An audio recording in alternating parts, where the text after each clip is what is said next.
আখাউড়া স্থলবন্দরের ইয়ার্ডে অপেক্ষমান এসব পণ্যবোঝাই ট্রাকের গন্তব্য ভারত। এসব ট্রাকে রয়েছে হিমায়িত মাছ, আটা, ময়দা, ভোজ্য তেল। বর্তমানে রপ্তানি পণ্যের তালিকা ছোট হয়ে এলেও এখনও রাজস্ব উপার্জনে ভূমিকা রাখছে দেশের অন্যতম বৃহৎ ও রপ্তানিমুখী স্থলবন্দর আখাউড়া।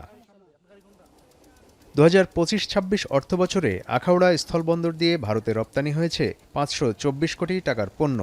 একই সময়ে ভারত থেকে আমদানি হয়েছে ১,৯৬ কোটি টাকার চাল, জিরা ও আগরবাতি, যা থেকে সরকারের রাজস্ব এসেছে ৭১,৩২,০০০ টাকা। জুলাই গণ অভ্যুত্থানের পর ভারতের সঙ্গে কূটনৈতিক টানাপোড়েনের জেরে বন্দরের রপ্তানি বাণিজ্য ক্ষতিগ্রস্ত হয়েছে বলে দাবি ব্যবসায়ীদের। গত বছরের মে মাসে ত্রিপুরা, আসাম, মেঘালয় ও মিজোরামের স্থলবন্দরগুলো দিয়ে প্লাস্টিক, প্রক্রিয়াজাত খাবার, পিভিসি সামগ্রী ও তুলার মতো কয়েকটি পণ্য আমদানিতে ভারত সরকারের নিষেধাজ্ঞার কারণে আখাউড়া স্থলবন্দরের রপ্তানি প্রায় ৩০% কমে যায়।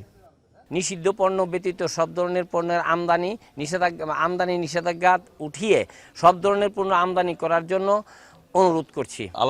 আলোচনার মাধ্যমে আমাদের এই বন্দরগুলো খুলে দেয় এবং আমাদের ব্যবসা যেন আমরা রপ্তানি বাণিজ্য করতে পারি, সে বিষয়ে আমাদেরকে সহায়তা করার জন্য। এক্সপোর্টটা যে বন্ধ হয়ে আছে, এটা যেন খুব দ্রুত সময়ের মধ্যে একটা কূটনৈতিক পর্যায়ে চিঠি চালাচালি করে আমাদের এই রপ্তানির যে ব্যারিয়ারটা আছে এটা যেন ক্লিয়ার করে দেয়।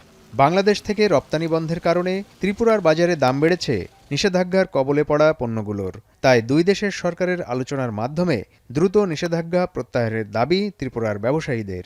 আমরা ভারত সরকারের কাছে আবেদন রাখছি যাতে এটাকে তাড়াতাড়ি সম্ভব এই যেটা পাবন্দি আছে এটা তুলে দেওয়ার জন্য। আর বাংলাদেশ সরকারের মাননীয় প্রধানমন্ত্রীজির কাছে আবেদন রাখবো, স্যার এটাও যাতে খুলে দেওয়া হোক।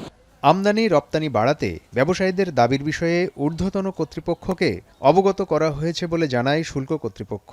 এই বিষয়গুলোকে আমরা আমাদের স্টেক হোল্ডারদের মতামত হিসেবে আমরা আমাদের ঊর্ধ্বতন কর্তৃপক্ষকে আমরা অবগত করেছি। এখন ঊর্ধ্বতন কর্তৃপক্ষের সিদ্ধান্ত মোতাবেক পরবর্তী পদক্ষেপ আমরা নিব এবং তাদের যে কোনো সিদ্ধান্তকে ফ্যাসিলিটেট করার জন্য আমরা আখাউড়া স্থল কাস্টম স্টেশনে আমরা যারা আছি আমরা প্রস্তুত আছি। ১৯৯৪ সাল থেকে ভারতের সঙ্গে পণ্য আমদানি রপ্তানি বাণিজ্য চলছে আখাউড়া স্থলবন্দর দিয়ে। এসব পণ্য ত্রিপুরা থেকে উত্তর পূর্ব রাজ্যগুলোতে সরবরাহ করা হয়।